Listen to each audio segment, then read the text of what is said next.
Assalamualaikum. Our today's topic is Abbot of Canterbury. The poet is unknown and anonymous. Anonymous means unknown. We don't know who has written this poetry. ये pome को किसने लिखा है उसका poet नहीं पता, इसलिए ये एनोनेमियस है। कोई आपसे पूछो who has written Abbot of Canterbury, तो आप कहना राइटर या पोइट को हम नहीं जानते बिकॉज दिस इज एनोनेमियस।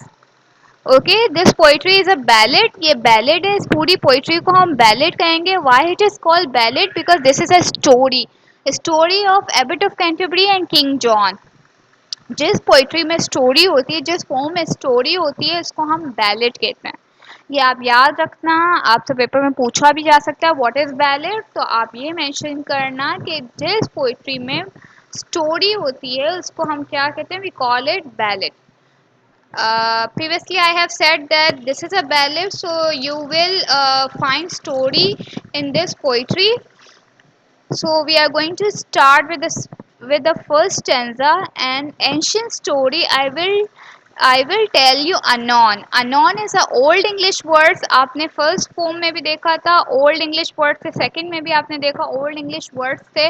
इसमें भी बहुत सारे ऐसे word मिलेंगे जो कि old English को belong करते हैं। One of them is anon. Anon means soon.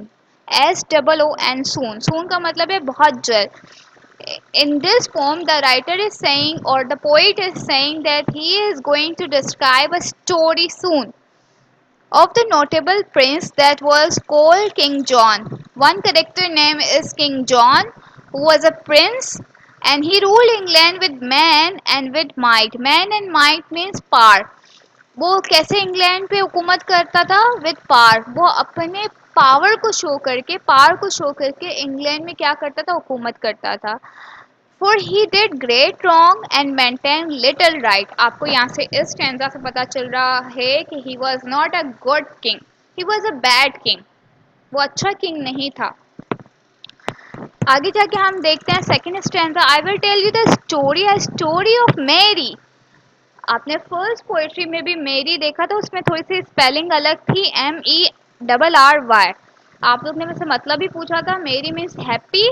तो यहाँ पे भी मेरी ओल्ड इंग्लिश से लिया गया, इसलिए इसकी स्पेलिंग अलग है। सो दिस मेरी means happy. Here the poet is saying that I am going to describe the story that will make you happy. Concerning the Abbott of Canterbury. और वो स्टोरी किसके बारे में है? एबट ऑफ कैंटरबरी के भी बारे में। एक तो किंग जॉन है character, second one is Abbott of Canterbury.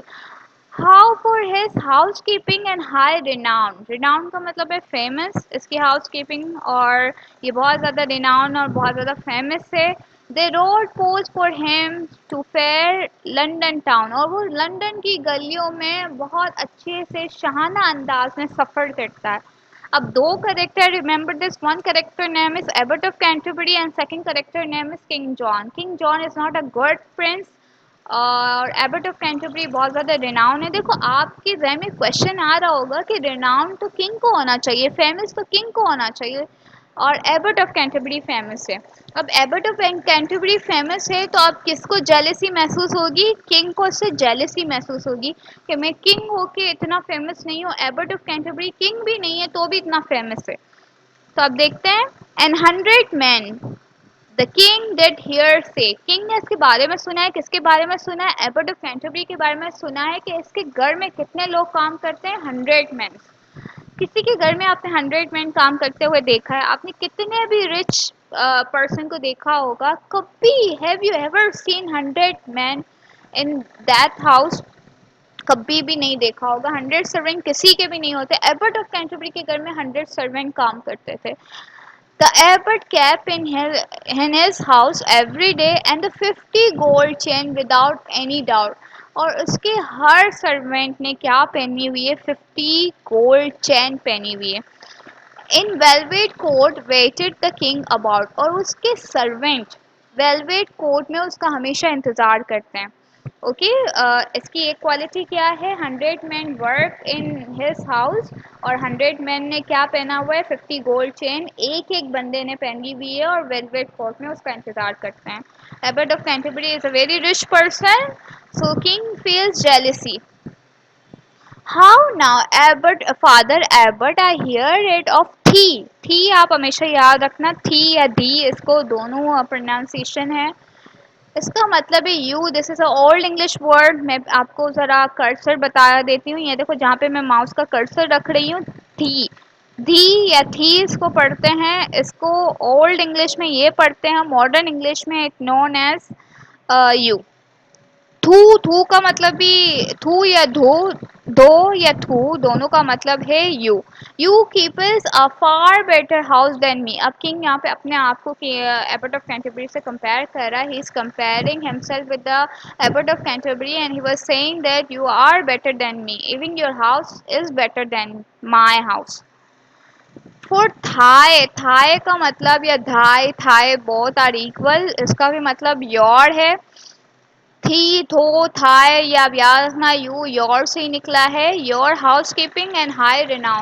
Here king John is saying that you are very famous then me, even I am the king but you are not a king and you are famous. King यहाँ पे complain कर रहा है abbot of Canterbury से, even I am not, even you are not a king but you are famous. I fear to work as treason. Treason का मतलब होता है किसी मुल्क के खिलाफ काम करना। कोई भी मुल्क के खिलाफ काम करता है ना, उसको कहते हैं ट्रिजन अगेंस्ट माई क्राउन। तो यहाँ पे ये इल्ज़ाम लगाता है किसके ऊपर, एबर्ट ऑफ कैंटरबरी के ऊपर इल्ज़ाम लगाता है कि तुमने मुल्क के साथ गद्दारी की है। जो मुल्क के साथ गद्दारी करता है ना उसको ट्रिजन बोलते हैं। My liege is a old English word. इसका मॉडर्न इंग्लिश में मतलब है my lord. Ku the ku का मतलब है quote the Abbot, I would it were known.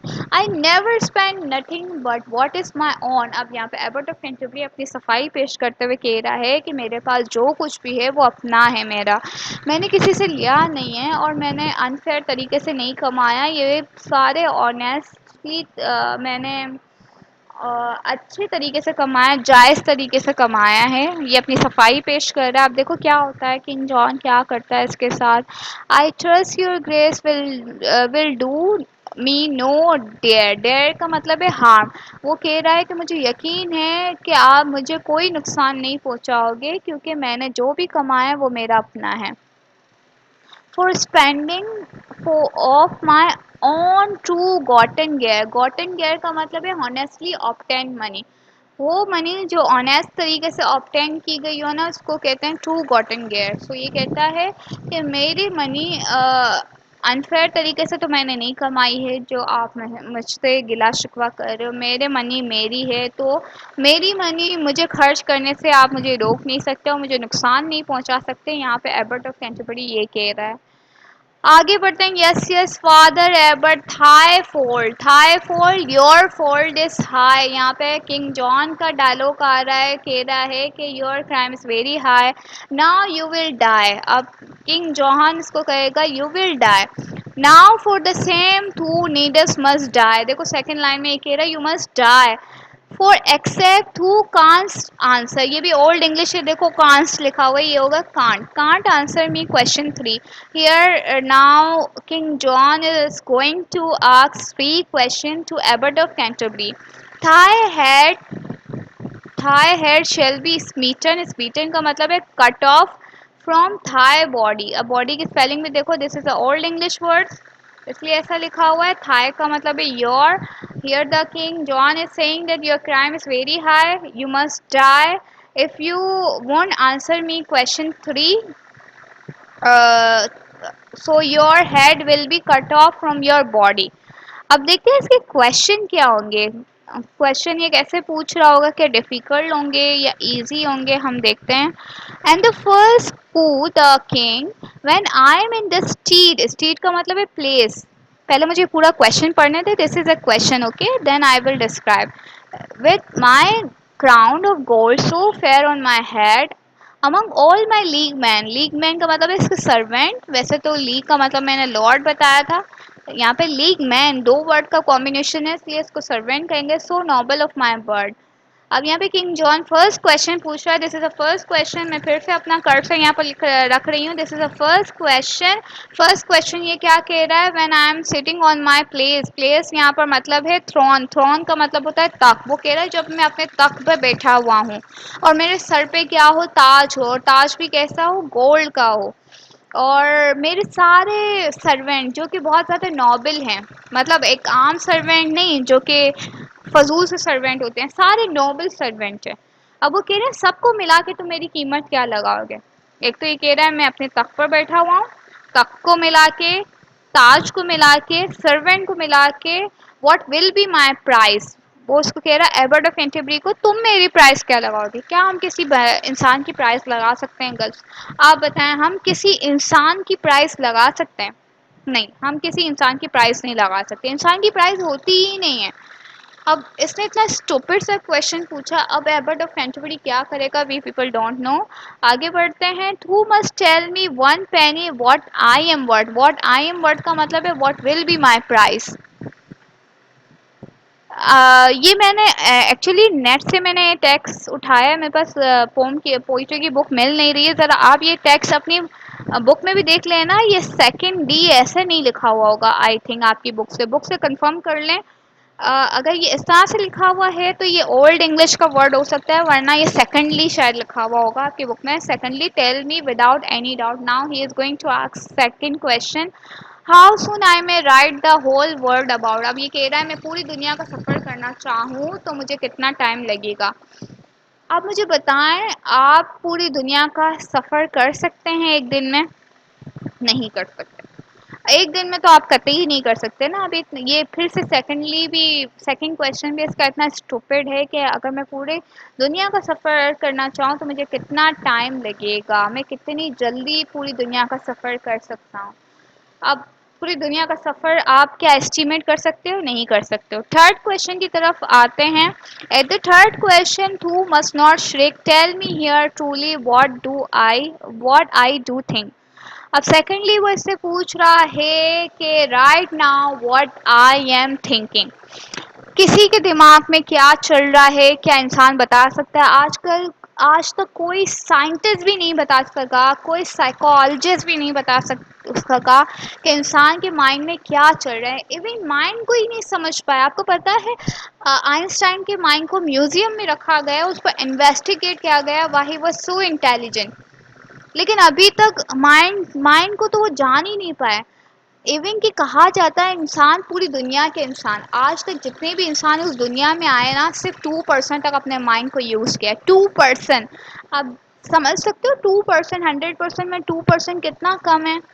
तो माइंड को तो कोई समझ नहीं सकता, इसलिए ये क्वेश्चन भी बड़ा स्टूपिड है। अगर ये क्वेश्चन मैं आप लोगों से पूछूं कि आप लोग जवाब दे पाएंगे? मुझे व्हाट्सएप के ग्रुप पे आप बताना कि आप ये क्वेश्चन के जवाब दे सकेंगे। आज हम अपना लेक्चर यहाँ तक ही स्टॉप करते हैं। Thank you for watching this video. आप ज़रूर सोचना, आगे पढ़ना नहीं, सोचना कि कितना टाइम लगेगा इसको सफ़र करते हुए, क्या कीमत लगाएगा, और वो क्या सोच रहा है, वो क्या जवाब देगा। Thank you for watching this video. Allah Hafiz.